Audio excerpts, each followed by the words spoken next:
Mis hermanos y amigos, es un gusto saludarlos. Yo soy el pastor Dixon Klinger. Quiero darle la bienvenida a nuestra transmisión en vivo de hoy miércoles.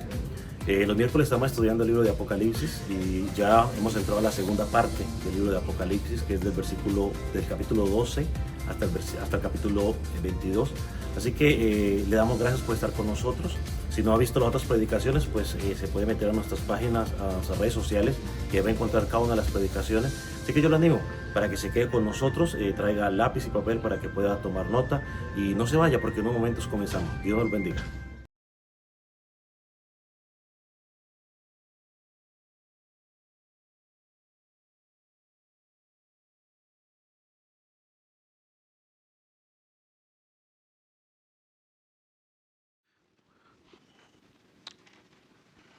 Todos sean bienvenidos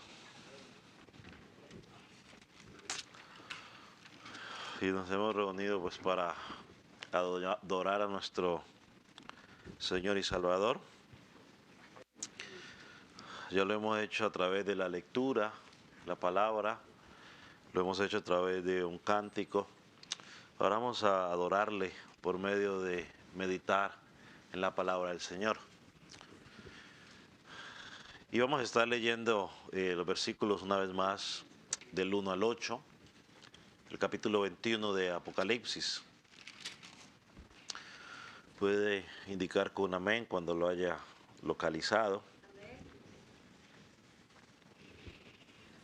Dice la palabra del Señor de la siguiente manera: vi un cielo nuevo y una tierra nueva, porque el primer cielo y la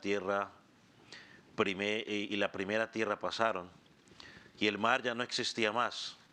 Y yo, Juan, vi la santa ciudad, la nueva Jerusalén, descender del cielo, de Dios, dispuesta como una esposa ataviada para su marido.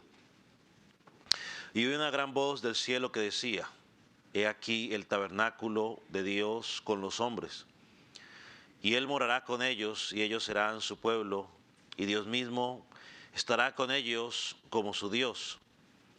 Enjuagará Dios todas las lágrimas de los ojos de ellos, y ya no habrá muerte, ni habrá más llanto, ni clamor, ni dolor, porque las primeras cosas pasaron. Y el que estaba sentado en el trono dijo: he aquí yo pongo nuevas todas las cosas. Y me dijo: escribe, porque estas palabras son fieles y verdaderas. Y me dijo: hecho está, yo soy el alfa y la omega, el principio y el fin. El que al que tuviere sed, yo le daré gratuitamente de la fuente del agua de la vida. Al que venciere, heredará todas las cosas, y yo seré su Dios, y él será mi hijo.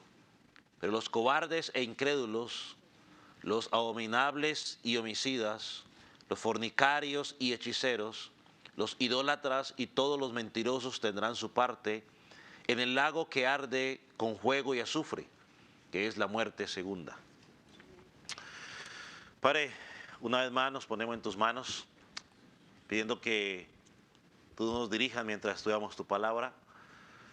Señor, que podamos, que el predicador pueda hablar más que tu palabra. Señor, que los oyentes puedan recibirla como proveniente de ti. Los que todavía no te conocen puedan llegar a conocerte, puedan encontrar salvación en ti. Señor, y que tu iglesia pueda ser edificada como fue edificada las primeras iglesias que tuvieron la oportunidad de escuchar o de leer este libro. Gracias, en tus manos quedamos, en el nombre de Jesús. Amén. Voy a tomar asiento, mi hermano. La semana pasada comenzamos a mirar el estudio sobre la séptima y última visión que el Señor le dio al apóstol Juan aquí en Apocalipsis, para que se la pasara a los hermanos de Asia Menor. Este capítulo lo dividimos, o este libro, o estos primeros 8 versículos, los hemos dividido en 3 partes, ¿no? Del versículo 1 al versículo 2, miramos la nueva visión del cielo nuevo y la tierra nueva. Luego miramos la bendición, o la segunda parte del versículo 3 al versículo 7, miramos las bendiciones que Dios promete a su pueblo. Y lo tercero, el versículo 8, lo diremos en el propósito de esta visión y la advertencia de los incrédulos. La semana pasada nos enfocamos en los dos primeros versículos, versículo 1 y 2, la nueva visión del cielo nuevo y la tierra nueva, donde Juan describe una, digamos, realidad gloriosa que Dios tiene preparada para su pueblo. Esa visión nos describía el lugar perfecto con el que quizás toda la humanidad ha soñado. Es el lugar donde todos los seres humanos en algún momento quizás han anhelado para que todo fuera diferente. Eso que se perdió en el Edén por causa del pecado de Adán y Eva. Y como dijimos, era más que un sueño humano o un ideal humano. Lo que Dios le estaba mostrando al apóstol Juan era algo que solamente Dios puede usar. Es el lugar donde todo va a ser hecho de nuevo, donde quizás algunos podrían estar pensando que quizás diéramos alguna descripción, pero la Biblia siempre nos habla de cielo nuevo y tierra nueva. Y lo más importante no va a ser el cielo nuevo y la tierra nueva. Lo más importante es lo que va a pasar, lo que el autor está describiendo en los versículos 3 al 7. Así que tratar de hacer una descripción de cómo será, quizás no tendría mucho valor. Es de menor importancia. Pero lo que sí nos dice el texto es que el orden antiguo va a desaparecer. El mar que representa el mal, la oposición a Dios, dejará de ser. Entonces, los creyentes vivimos con ese anhelo. Esta visión para esos hermanos era necesaria para fortalecer su fe. Ellos estaban pasando por persecución, momentos difíciles. El imperio romano los perseguía, los mismos judíos los perseguía. El apóstol Juan, cuando está escribiendo esta carta, está aislado en la isla de Patmos, y él mismo en el capítulo 1 dice que dice: yo me hago partícipe de las tribulaciones que ustedes estaban pasando. Entonces aquí encontramos al Señor Jesucristo proyectándoles o mostrándoles lo que va a pasar al final como una motivación para que sigan adelante. Entonces, en medio del caos, Dios les presenta, y eso lo miramos en el capítulo 1, el capítulo 2 y capítulo 3, les pedía una sola cosa. Y lo que Dios les pedía era simplemente perseveren. En el capítulo 14, versículo 13, leímos algo que nos decía bienaventurados o bendecidos los que mueren, los muertos que mueren en el Señor. Es decir, hay una bendición especial. Eso es lo que miramos la semana pasada, pero ahora en los versículos 3 al 8 le va a mostrar las bendiciones que tienen todos aquellos que mueren en Cristo, o todos aquellos que están esperando el regreso de Jesucristo. Y vamos a mirar dos cosas, vamos a mirar el segundo punto y el tercer punto de cómo dividimos estos versículos, donde miraremos en primer lugar los versículos 3 al 7, las bendiciones que Dios promete a su pueblo, y el último miraremos el propósito de esta visión. Entonces, empecemos en las bendiciones. Yo quiero comenzar leyendo el versículo 3, donde dice el autor, quería leer del 3 al 5, pero mejor leamos nomás esta primera parte del 3. Oí una voz, una gran voz del cielo que decía. Cuando empezamos en el versículo 1, dice el apóstol Juan, dice que él vio.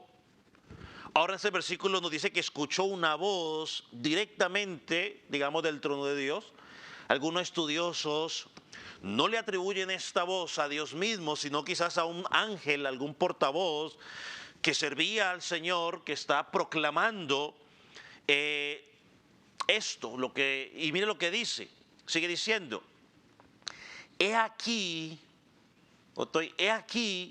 el tabernáculo de Dios con los hombres, y Él morará con ellos, y ellos serán su pueblo, y Dios mismo estará con ellos como su Dios.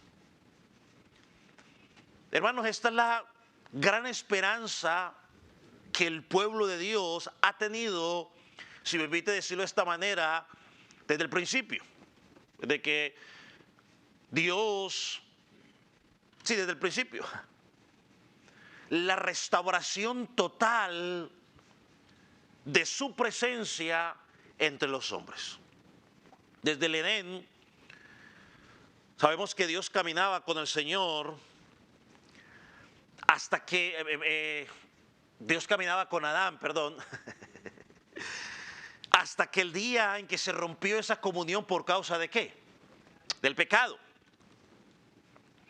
Pero el deseo de Dios siempre ha sido habitar con su pueblo. Y a lo largo de la historia se fue revelando esa promesa poco a poco. La primera vez que lo vemos es cuando la gloria de Dios acompañaba a Israel en el desierto, y en el día lo acompañaba como ¿qué? Como una nube, y en la noche como ¿qué? Una columna de fuego. Esto lo vemos en el Éxodo. Luego miramos esa promesa revelada un poco más a través del tabernáculo. Cuando Dios decía, mi presencia está allí en el tabernáculo, en el arca, ¿no?, que la movían. Y luego fue revelado un poco más, ¿en dónde? En Jerusalén, ¿en dónde? En el templo. Entonces primero una columna de fuego, luego el tabernáculo en el arca y luego en el templo en Jerusalén. Pero todo esto era nada más que una sombra de una realidad mayor, de esa comunión perfecta y eterna que Dios quería tener con su pueblo. Leamos algunos ejemplos. Levíticos capítulo 26, versículo 11 y 12, dice de la siguiente manera. Dice, y pondré mi morada en medio de ellos, versículo 12, y andaré entre vosotros, y yo seré vuestro Dios, y vosotros seréis mi pueblo. Ahora vamos a Ezequiel, capítulo 37, versículo 27.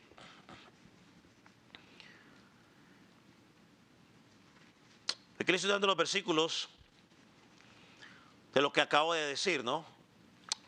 Dice, estaré en medio de ellos mi tabernáculo, y seré a ellos por Dios, y ellos me serán por pueblo. Ahora, esta promesa podemos decir que llegó a su plenitud cuando Dios vino a morar entre los hombres a través de ¿quién? De Jesucristo. Y esto vemos claramente en Juan capítulo 1, versículo 14. Búsquelo, Juan capítulo 1, versículo 14. Evangelio de Juan. ¿Lo tiene?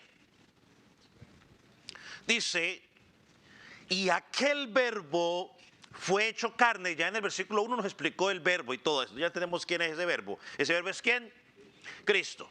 Dice, y aquel verbo fue hecho carne, escuche, y habitó, moró entre nosotros, y vimos su gloria, gloria como del unigénito del Padre, lleno de gracia y de vida.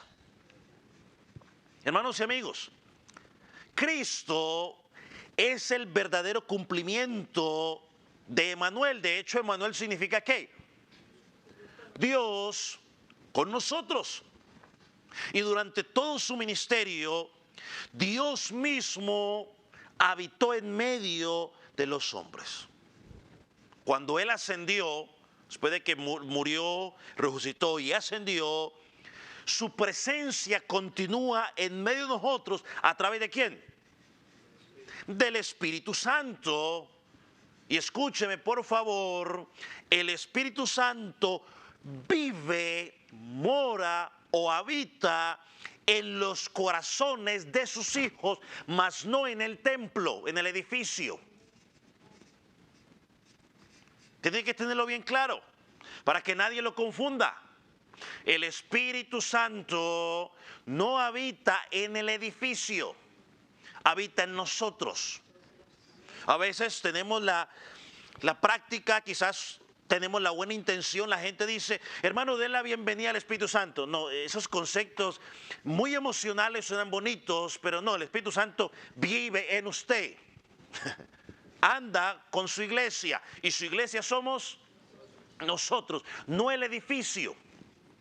Así que el Padre, el Hijo y el Espíritu Santo hoy habitan en su iglesia, o sea, usted y yo. 1 Corintios 6, 19 dice que somos templo del Espíritu Santo.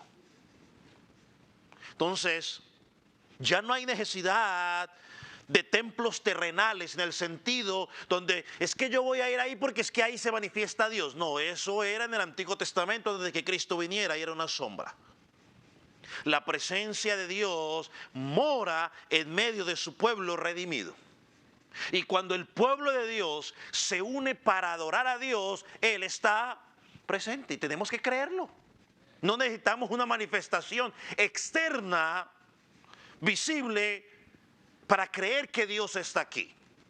Si estamos exaltando su nombre, si estamos glorificando su nombre, si Él está siendo el centro de lo que estamos haciendo, Él está aquí presente. Entonces, hermanos, hablar de una nueva construcción, de algún nuevo templo, después de la obra perfecta de Jesucristo en la cruz del Calvario, es desconocer el Evangelio y menospreciar el sacrificio de Jesucristo. La Escritura lo enseña claramente. Déjeme darle algunos versículos más para certificar lo que acabo de decirle. Busque por favor Efesios capítulo 2, versículos 20 y 21. Y también vamos a estar mirando 1 de Pedro 2, 5. Efesios 2, 20 y 21. Usted lo encuentra en la pantalla, también lo va a encontrar ahí en su bosquejo. ¿Lo tiene? Miren lo que dice Efesios. Edificaos sobre el fundamento de los apóstoles y profetas, siendo la principal piedra del ángulo Jesucristo mismo, en quien todo el edificio bien coordinado va creciendo para ser un templo santo en el Señor. ¿Está hablando de quién? De nosotros, no de un edificio hecho de piedras. 1 de Pedro 2:5. Vosotros también, como piedras vivas, aquí nos compara como piedras, sed edificados como casa espiritual.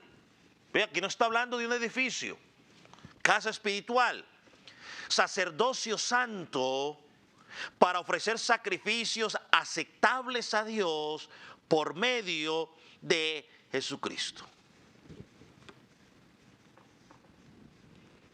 Y también podemos hacer referencia a algunas cosas que dijeron los profetas en el Antiguo Testamento que están relacionados con lo que estoy diciendo. Amós 9:11 dice lo siguiente: en aquel día yo levantaré el tabernáculo caído de David y cerraré sus portillos y levantaré sus ruinas y lo edificaré como en el tiempo pasado.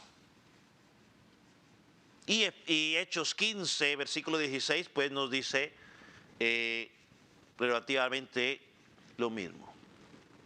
Por lo tanto, iglesia, en Cristo, la promesa de Dios se cumple plenamente. Él habita en medio de su pueblo y su pueblo en él.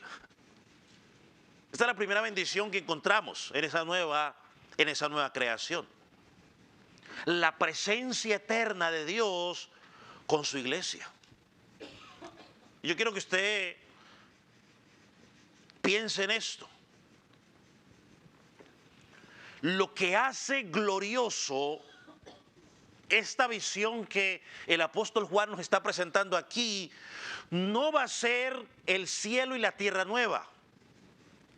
No va a ser casas ni nada de esas cosas nuevas que quizás uno podría tratar de empezar a imaginarse. No, eso no va a ser lo glorioso. Lo glorioso tampoco va a ser que el mal va a desaparecer, sino que lo glorioso es que Dios mismo estará con su pueblo para siempre. Eso será lo glorioso. Esa comunión con Dios que será, escúcheme, total, continua y perfecta. Eso es lo glorioso. Esa comunión con Él. Total, perfecta y continua. Eso es lo que el creyente anhela todo día, la presencia ininterrumpida de su Señor. Por eso, aunque estamos en este mundo, no nos aferramos a lo que el mundo nos ofrece, porque es pasajero. Porque lo más glorioso que nos espera es disfrutar esa presencia completa con Él. Ya no será como en el Edén, ¿no? Donde esa presencia se perdió por causa del pecado. Ni tampoco será en el tabernáculo o en el templo donde el tabernáculo Dios se manifestaba por ratos. Era limitada. Ahora va a ser para siempre. Mire lo que dijo el pastor y teólogo Joel Beeke sobre esto. Él dice lo siguiente: el tabernáculo ya no está en el desierto ni en Jerusalén. En la nueva creación, la morada de Dios llena toda la tierra. No habrá lugar ni momento donde Dios no esté evidentemente presente. No habrán más noches oscuras del alma, porque el Señor habitará con su pueblo para siempre. Aleluya. Y eso es lo que nos dice el versículo 3 al final. Miren lo que dice: y ellos serán su pueblo, y Dios mismo estará con ellos como su Dios. Será Dios mismo en Cristo Jesús, morando con nosotros por la eternidad. Él prometió, es no una promesa del hombre. Dios prometió desde el principio ser nuestro Dios y que nosotros íbamos a ser su pueblo.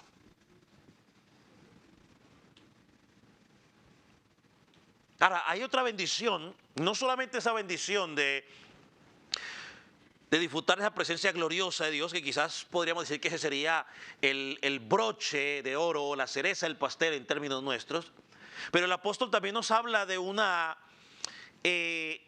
bendición que pues, es bueno mencionarla porque está aquí. Y esta bendición tiene que ver con que toca directamente con el dolor más profundo del corazón humano. Me parece que en sus bosquejos puse yo simplemente: no habrá más dolor. Creo que así, algo por ahí más o menos creo que puse. Mira lo que dice el versículo 4. Enjuagará Dios toda lágrima de los ojos de ellos. Ya no habrá muerte, ni habrá más llanto, ni clamor, ni dolor, porque las primeras cosas pasaron. Ahora, esta promesa, o esta, o no promesa, sino que esta visión o revelación que está escuchando el apóstol Juan no es nueva. Ya era algo que el Señor había dicho desde tiempos antiguos y lo dijo por medio del profeta Isaías. Si usted va a Isaías 25, versículo 8, ahí el Señor anuncia lo siguiente a través del profeta. Dice Isaías 25, 8: destruiré la muerte para siempre. Ya lo hablamos en los versículos anteriores. Enjuagará Jehová él toda lágrima de todos los rostros y quitará la afrenta de su pueblo de toda la tierra. ¿Qué dice al final? porque Jehová lo ha dicho. Y hermanos, si Él lo dijo, Él lo va a cumplir. Él no es hombre para que mienta, ni hijo de hombre para que se arrepienta. Dios está prometiendo que un día la muerte será vencida definitivamente. Y eso ya el apóstol Juan nos lo presentó en los versículos anteriores, que el último enemigo, la muerte, era destruida y era arrojada al lago de fuego. Aquí tenemos esa promesa, que luego también cuando usted mira en Isaías 35, versículo 10,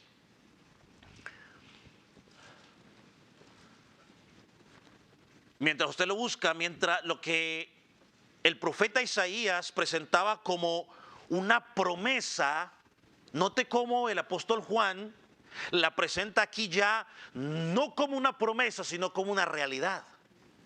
Versículo 10 de Isaías 35. Y los redimidos de Jehová volverán, o sea, los salvos.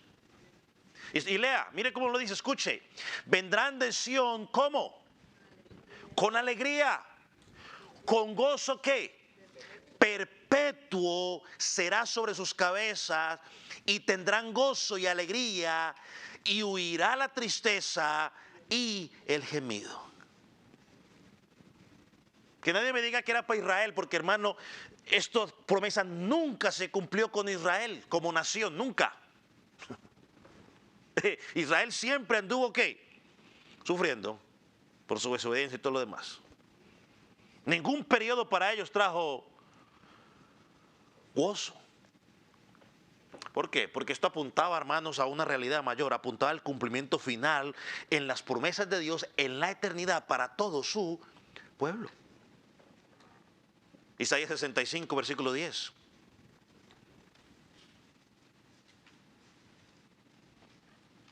Dice, me alegraré con Jerusalén y me gozaré con mi pueblo, y nunca más se oirá en ella voz de lloro ni voz de clamor. Esto es lo que Dios le está mostrando al apóstol Juan en esta visión. Hermano, todo, y perdone que sea quizás tan repetitivo, pero necesario, todo lo que pertenece a este mundo, todo lo que tiene que ver con el pecado llegará a su fin. El llanto, el dolor, hermano, el sufrimiento que usted y yo tenemos hoy son consecuencias ¿de qué? Del pecado. Vivimos en una creación caída, sí, muy bonita, disfrutamos mucho de ello, pero nuestros cuerpos se enferman. ¿Por causa de qué? Del pecado. Los cristianos se enferman o nos enfermamos, y los cristianos nos vamos a morir, algunos de alguna enfermedad, porque es consecuencia del pecado. Sufrimos pérdidas, es decir, familiares nuestros se van antes de tiempo, o se van primero que nosotros, mejor, perdón, dicho de esa manera, se van primero que nosotros. Enfrentamos la fragilidad de la vida, dificultades.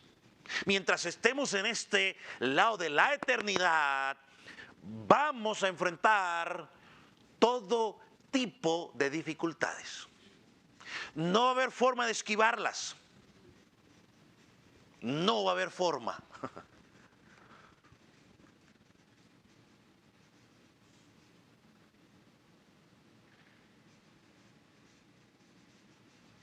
A donde nos metamos. Nos podemos ir a la China.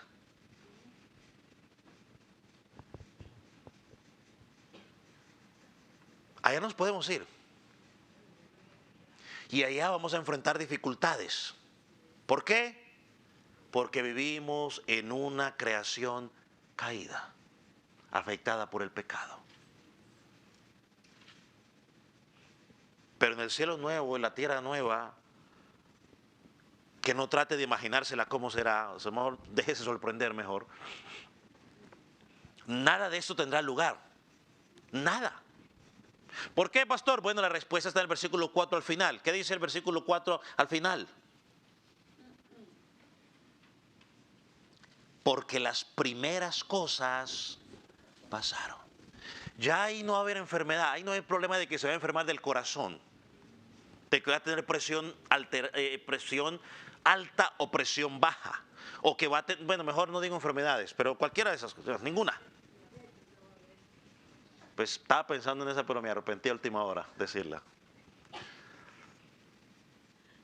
No va a haber un sufrimiento temporal, porque a veces tenemos sufrimientos temporales mientras estamos aquí. Algunos tenemos o tienen sufrimientos prolongados. No habrá persecución. ¿Por qué? Porque los enemigos de Dios ya han sido derrotados y juzgados. No habrá engaño.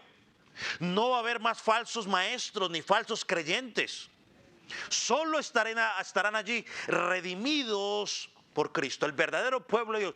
Ahí sí podemos sonar que va a ser una iglesia perfecta, porque ya todos vamos a ser glorificados, su presencia estará allí. Ahí sí no va a haber dificultad con nadie.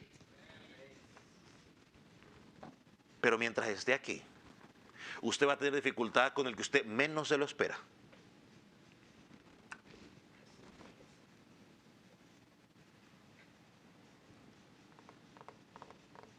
Así que no trate de evitarla. Porque va a tener la misma suerte que han tenido los doctores o los científicos tratando de evitar que la gente se muera. ¿Lo han logrado? No. Ni lo lograrán. Versículo 5. Miren lo que dice. Y el que está sentado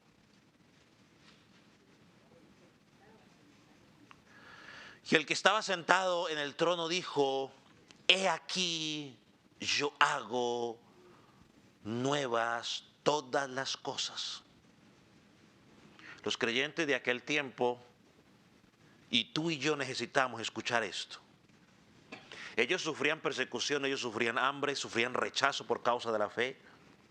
Ellos veían morir hermanos por causa de Jesucristo. Ellos estaban enfrentando falsas enseñanzas como las estamos enfrentando nosotros el día de hoy, como también estamos viendo morir parte de nuestros hermanos. No los conocemos físicamente, pero son nuestros hermanos. Eran presionados a abandonar a Jesucristo.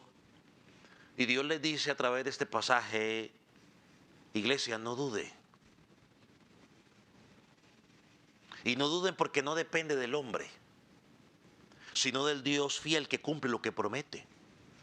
Y 1 Tesalonicenses capítulo 5 versículo 26 dice: fiel es el que os llama, el cual también lo hará. Él lo va a hacer. Miren lo que le dice en la siguiente parte del versículo. Miren lo que le dice: y me dijo, escribe, escuche, porque estas palabras son fieles y verdaderas. ¿Cuál es la intención de Dios en esto? Yo creo que su intención es clara. La intención es para que su pueblo tenga una seguridad y una esperanza. Por eso le dice: escribe, porque esto que estás escuchando es fiel y es verdadero. Ya no habrá más muerte, no va a haber más llanto, no va a haber más clamor ni dolor. Iglesia, no dudes de Jesucristo. Oh, pastor, pero es que está difícil. Sí, yo entiendo que esto que estamos pasando es difícil, y a medida de que se acerque la venida de Jesucristo, las cosas se van a poner mucho más difíciles. Pero Dios nos dice: confiad. Lo que yo estoy diciendo es verdadero.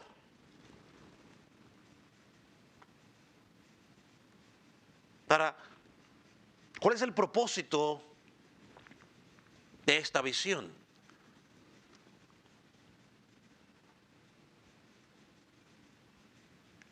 Mira cómo sigue diciendo el versículo 6. Es más, déjeme leérselo hasta el 8. Y me dijo: hecho está. Yo soy el alfa y el omega, el principio y el fin. El que tuviere sed, yo le daré gratuitamente de la fuente del agua de la vida. El que venciere heredará todas las cosas, y yo seré su Dios, y él será mi hijo. Bueno, dejémoslo ahí. Mire cómo comienza el versículo 6. Y él le dijo: hecho está.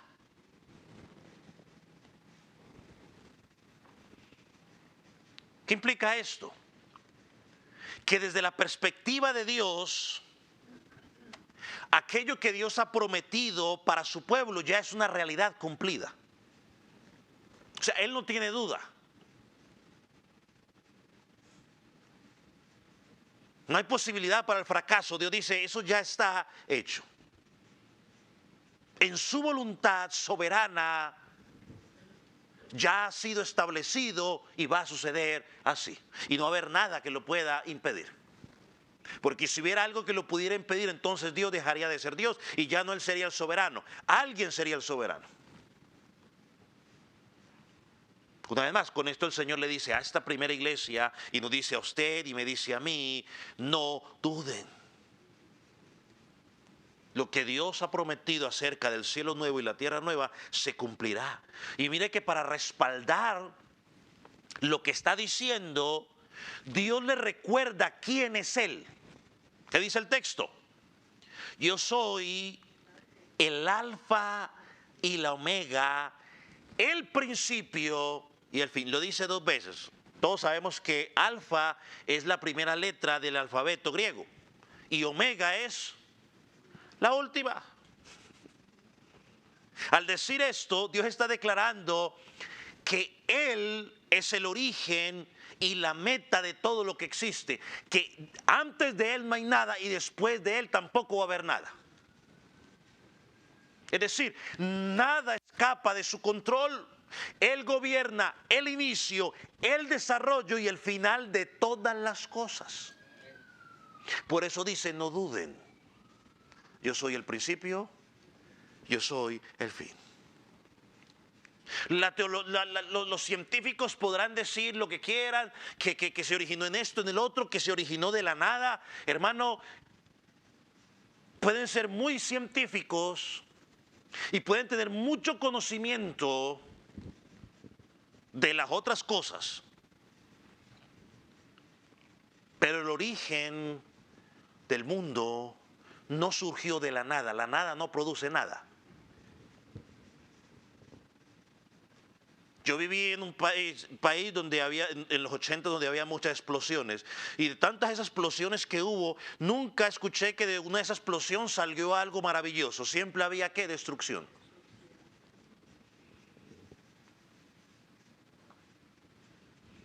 El mundo fue creado por el alfa y la omega, por una mente inteligente tan perfecta. Vaya, mire cómo funciona su cuerpo. La perfección de nuestro cuerpo. Esta verdad ya se le había revelado también a Israel. Isaías 44, versículo 6 dice lo siguiente. Así dice Jehová, Rey de Israel y su Redentor, Jehová de los ejércitos. Yo soy el primero, yo soy el postrero, y añade, fuera de mí no hay Dios.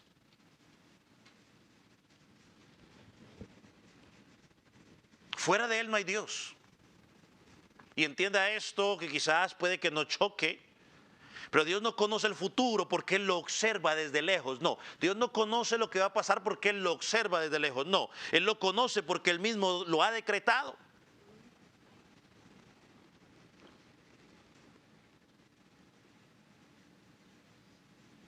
Y tú, niño, joven o adulto que estás sin Cristo, que me está escuchando en esta noche, te lo digo con amor y te lo digo con mucha responsabilidad. El ser humano puede soñar un mundo mejor, donde no haya más hambre y todo sea bonito. Podemos soñar con un sistema político o un sistema comercial o un sistema de justicia que sea justo con la sociedad, para que todos seamos y todo sea equitativo. Pero ninguno puede remover el gran problema del hombre, el pecado. Nada lo puede remover. Nada puede restaurar esa creación aparte de Jesucristo, oh Dios. Esta obra le pertenece únicamente a Dios. Solo Dios puede hacer esas cosas nuevas, nos lo promete aquí. Dice, solo yo lo puedo hacer.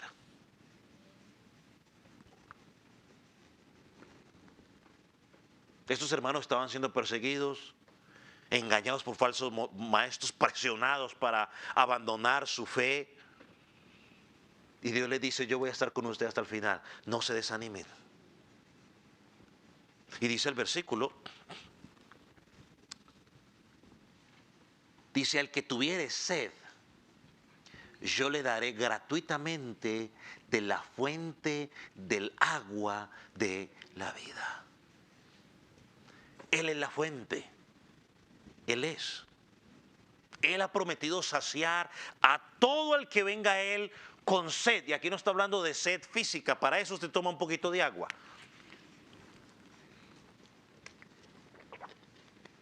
¿Qué fue lo que la mujer samaritana entendió? Dijo, pues dame para yo no tener que venir más para acá. Y Jesús no está hablando de esa sed. Es esa sed espiritual. Y no por mérito nuestro, sino por mérito del Señor Jesucristo. Isaías 55, versículo 1, y como es cortico el versículo, dice, a todos los sedientos, venid a las aguas. Salmo 36, versículo 9, porque contigo está el manantial de la vida.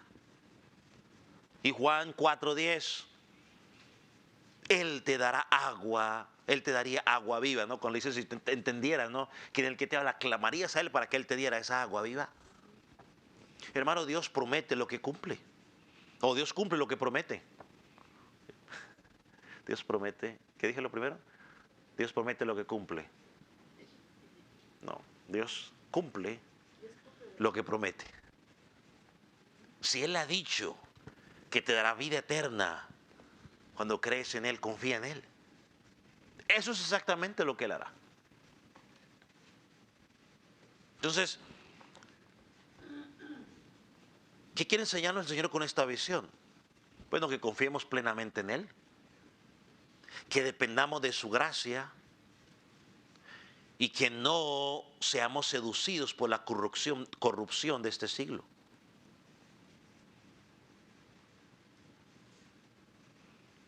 Y claro, si hemos creído en el Señor Jesucristo, hemos recibido esa agua de la vida, aunque todavía el mal sigue activo en este mundo, porque mientras Él no llegue a estar activo, no debemos rendirnos a las insinuaciones que nos hace el mundo.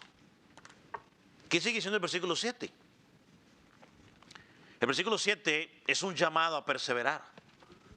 Dice, el que venciere heredará todas las cosas. Una vez más, el Señor anima a su pueblo a perseverar.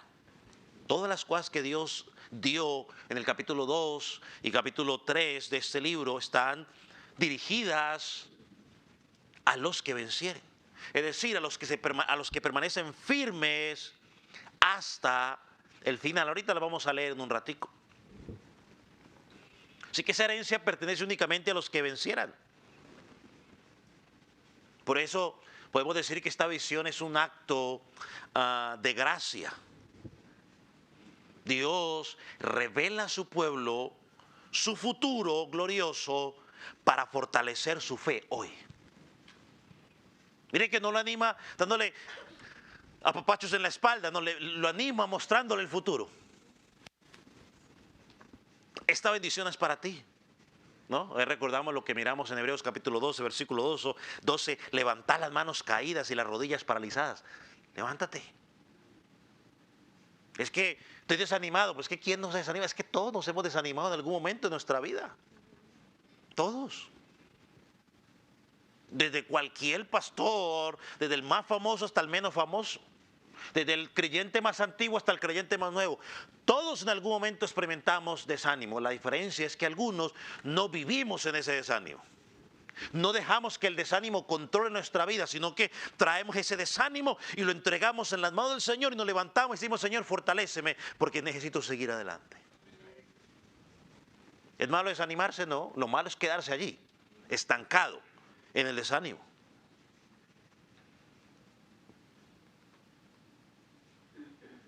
Algo que miramos también aquí es la herencia de los vencedores. Dice, el que venciere heredará todas las cosas. Miren, no es una herencia limitada, no es una herencia temporal. Son bendiciones gloriosas. Yo quiero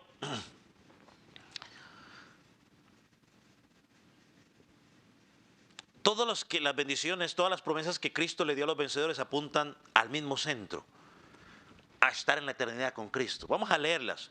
Apocalipsis 2:7. Apocalipsis 2:7. Vamos a recordar esas promesas que encontramos en esos dos capítulos. Dice: el que venciere, le daré a comer del árbol de la vida, el cual está en medio del paraíso de Dios. Versículo 11. El que venciere no sufrirá la muerte segunda. Apocalipsis 3:5. El que venciere será vestido de vestiduras blancas, y no borraré su nombre del libro de la vida, y confesaré su nombre delante de mi Padre y delante de sus ángeles. Versículo 12. Al que venciere, yo le haré columna en el templo de mi Dios, y nunca más saldrá de allí. Versículo 21. Al que venciere, le daré que se siente conmigo en mi trono. Hermano, cada una de estas promesas nos recuerda la herencia del creyente. No se limita únicamente a lo creado, sino que heredará también al Creador. Gloriosa promesa.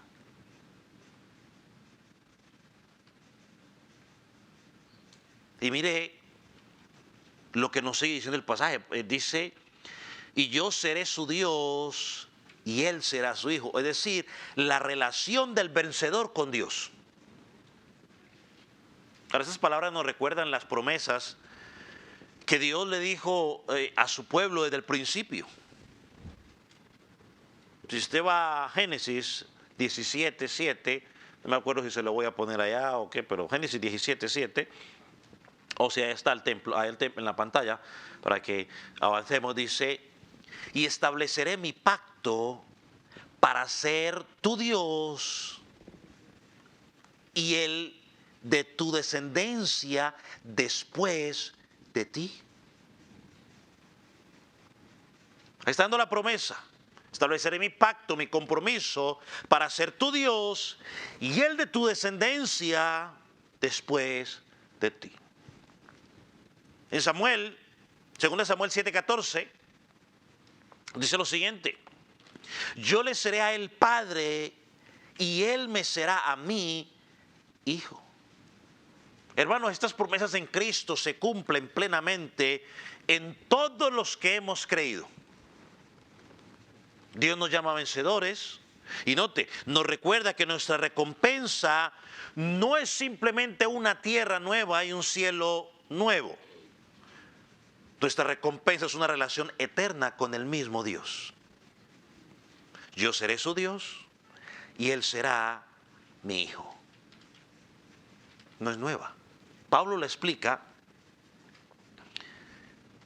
que esa descendencia de Abraham que leímos en el capítulo 17 de Génesis, el apóstol Pablo explica de que somos todos los que creemos con la misma fe. No es un linaje sanguíneo en sí, sino todos los que creemos. Miren lo que dice Gálatas 3:26.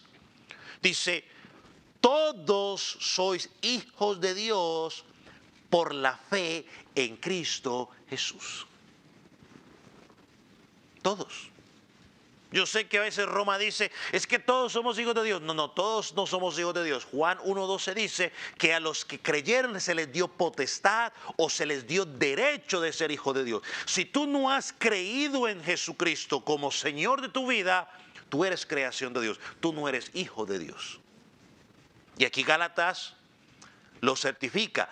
Todos sois hijos de Dios por la fe en Cristo, por creer en Jesucristo.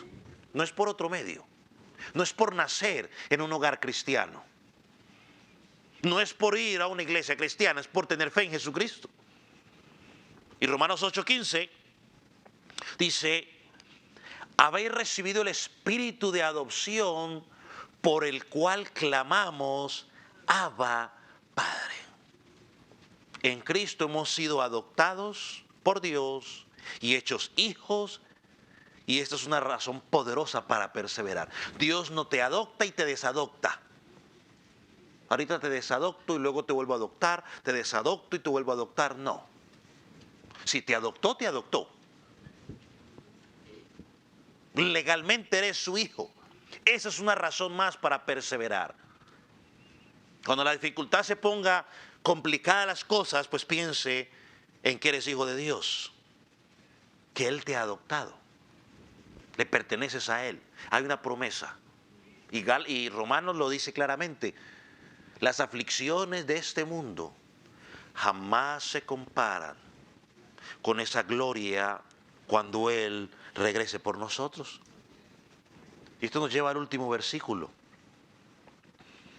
donde quizás el autor cambia el tono, el apóstol Juan cambia el tono.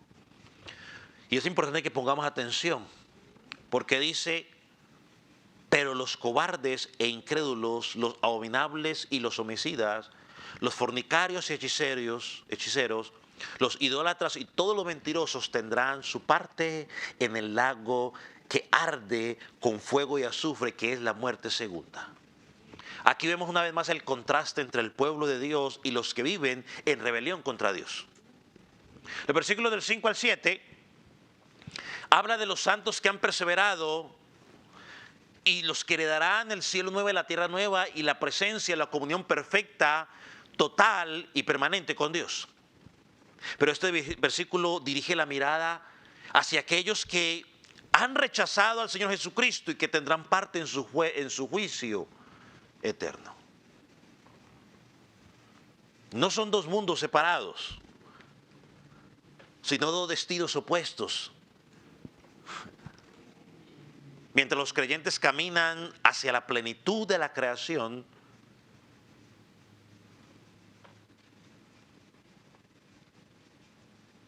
los incrédulos, los que no han creído, los que tienen como estilo de vida este tipo de cosas,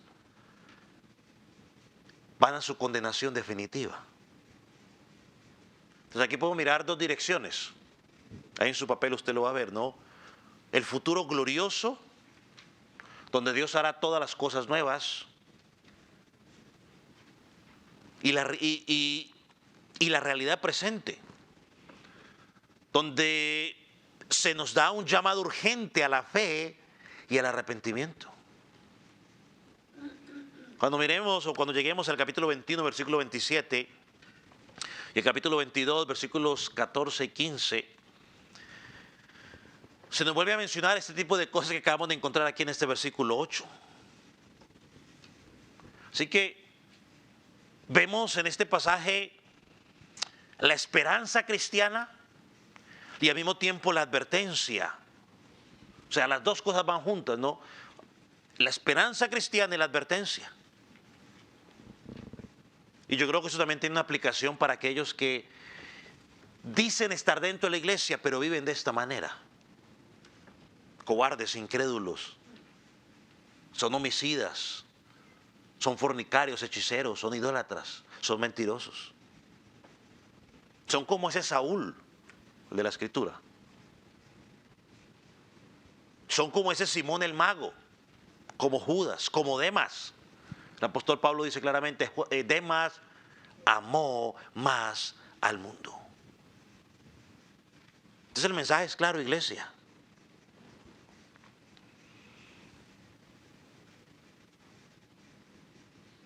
Ahora mira algo que hace el apóstol Juan. Presenta una lista de pecados y los organiza en 4, ¿no? Los pone en parejitas. Se repite la expresión. Los cobardes y los incrédulos. Algunos dicen que también puede traducirse como cobardes e infieles. El apóstol Pablo nos dice en 2 Timoteo 1, 7 y 8 que Dios no nos ha dado un espíritu de cobardía. O sea, los creyentes no somos cobardes. Y aquí no está hablando hay cobardía de que hay cosas que podemos ser cobardes, ¿no? Pero aquí está hablando de esa cobardía en referencia a las cosas, ¿qué? Espirituales.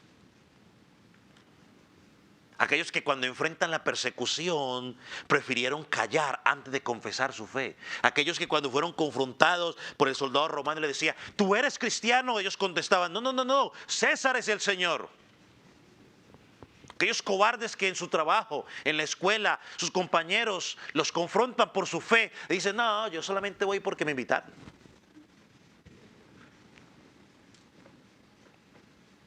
Son como la semilla en la parábola en Mateo capítulo 13, del sembrador, que la siembra, pero cuando vienen las pruebas, las dificultades, ¿qué hacen? Se apartan porque nunca tuvieron fe. En lugar de mantenerse firmes, son infieles al Señor.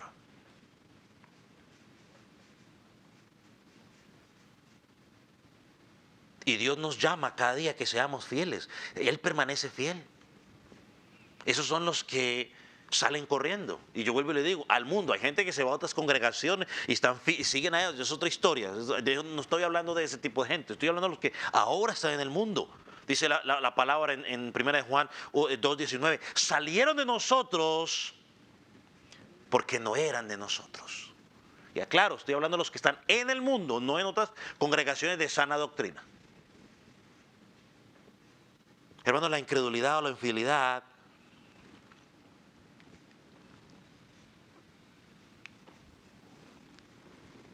refuerzan esta actitud, no los hace salir corriendo.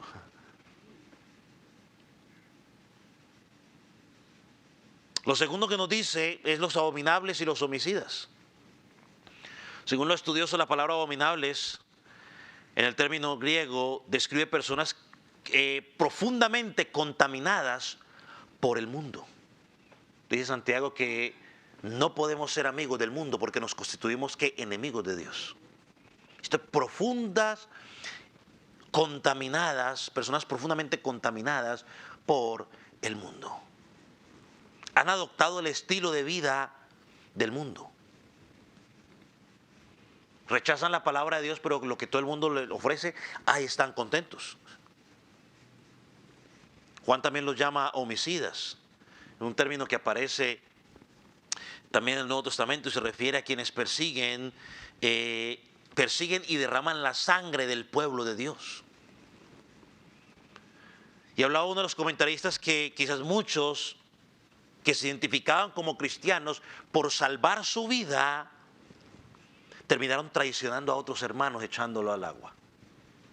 Como pasa muchas veces cuando cogen a los traficantes de drogas y cogen a un pesquito, como llaman ellos, a alguien de bajo rango y están buscando a alguien de un rango más alto, le dicen, bueno, traicione, hable y le bajamos la conducta, le bajamos la sentencia. Y la gente empieza a cantar como canarios. Bueno, no quería decir eso, pero bueno, empiezan a soplar.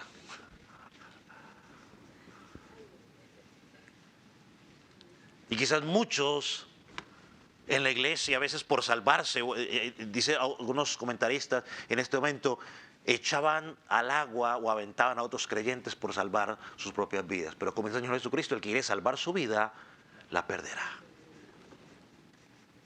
Por eso a lo largo de la historia, del pasaje, en Apocalipsis 2:10 que ya estudiamos, el apóstol le dijo, sé fiel hasta la muerte y yo te daré la corona de la vida.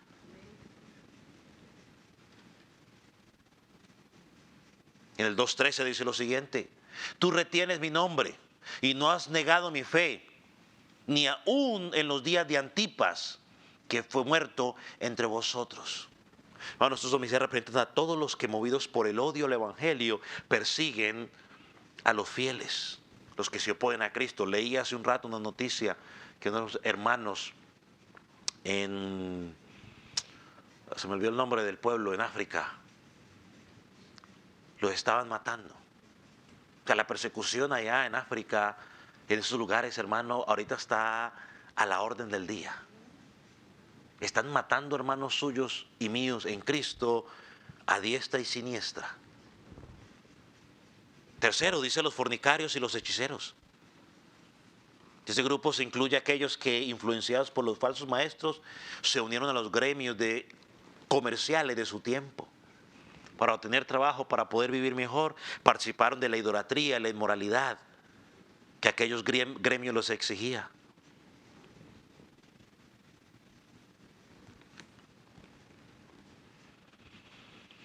Y Dios se pronuncia siempre en cuanto a la hechicería también, ¿no?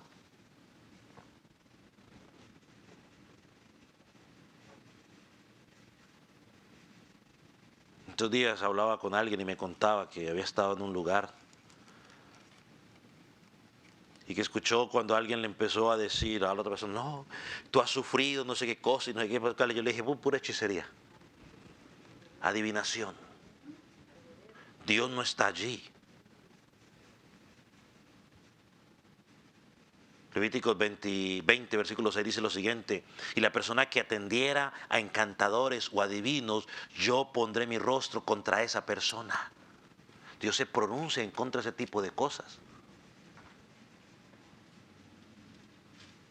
El último grupo, los idólatras y los mentirosos. Pablo en Gálatas capítulo 5, versículo 20 dice que la idolatría y la hechicería son obras de la carne. Y una vez más, hermanos, idolatría no debe únicamente limitarse a adorar imágenes o estatuas. La idolatría es simplemente robarle el lugar que le pertenece a Dios en el corazón. Así que idolatría puede ser al dinero, al poder, a la fama, al trabajo, al cónyuge, a los hijos, al carro, a la casa, al teléfono. Cualquier cosa que le robe a Dios el primer lugar. Y mire cómo Juan coloca la idolatría junto a los mentirosos. Y el mentiroso es todo aquel que cambia la verdad por la mentira. Son aquellos que falsean la palabra de Dios. Aquellos, escuche, que engañan a otros con apariencia. Que por quedar bien con otros mentimos. Y decimos que estamos en medio de Jesucristo. No, hermano. La Biblia dice en Juan 8:44 que el padre de la mentira es ¿quién? Satanás. Y todo aquel que miente, pues, ahí está. Es de él. No, tenemos que ser veraces. Sí, decir la verdad muchas veces nos va a costar. Pues si nos equivocamos, pues tocará decir la verdad y sufrir las consecuencias. Pero no podemos estar engañando, porque entonces ese estilo de vida nos va a identificar de que no pertenecemos ¿a quién? A Cristo. Entonces, ¿qué debían hacer sus hermanos de Asia Menor? ¿Y qué debemos hacer nosotros como iglesia del Calvario? Simple, iglesia, perseverar. Ese es el llamado de Dios en este pasaje. Persevera, vence, sé fiel hasta el final.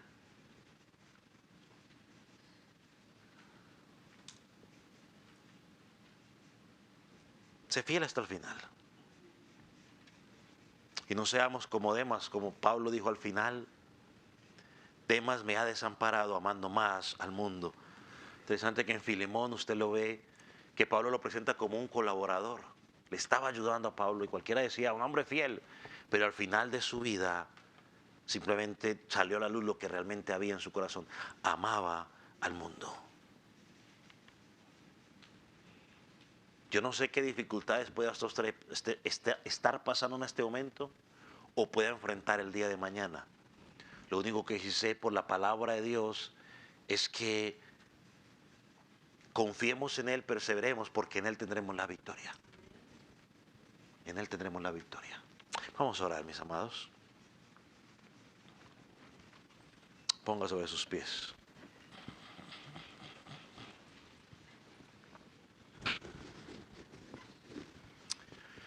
Padre, te agradecemos en esta noche por tu palabra. Gracias, Señor, porque estas palabras que escribiste a esa primera iglesia del primer siglo, para fortalecerlos, para motivarlos a seguir firmes, Señor, hoy nos sirven a nosotros para fortalecernos y para mantenernos firmes en esta carrera de la fe. Señor, no sabemos cuándo regresas. Señor, pero sí sabemos cómo debemos vivir mientras tú regresas. Señor, ayúdanos a mantenernos cada día firmes. Señor, si hay dificultades, hay conflictos, hay tristeza, hay enfermedades. Señor, hay llanto. Padre, pero también tenemos la promesa de que en ti encontramos descanso. En que tú nos vas a fortalecer y que al final, Señor, tú quitarás toda lágrima de nuestro rostro. disfrutaremos de la alegría. Señor, primero porque habrán cielos nuevos, tierra nueva. El mal ya no estará más, pero sobre todo disfrutaremos de una presencia eterna contigo, sin interrupción. Padre, gracias. Señor, caminamos con la esperanza en esa promesa, pero mientras estamos aquí pedimos a tu Espíritu Santo que nos fortalezca, que nos dé el vigor para seguir en esta lucha, en esta carrera. Para aquellos que no te conocen, oramos para que en tu misericordia puedas abrir su entendimiento, puedas abrir sus ojos para que puedan entender el Evangelio y puedan venir a ti clamando por perdón y arrepentimiento. Padre, gracias. A ti sea la gloria. En el nombre de Jesús. Amén.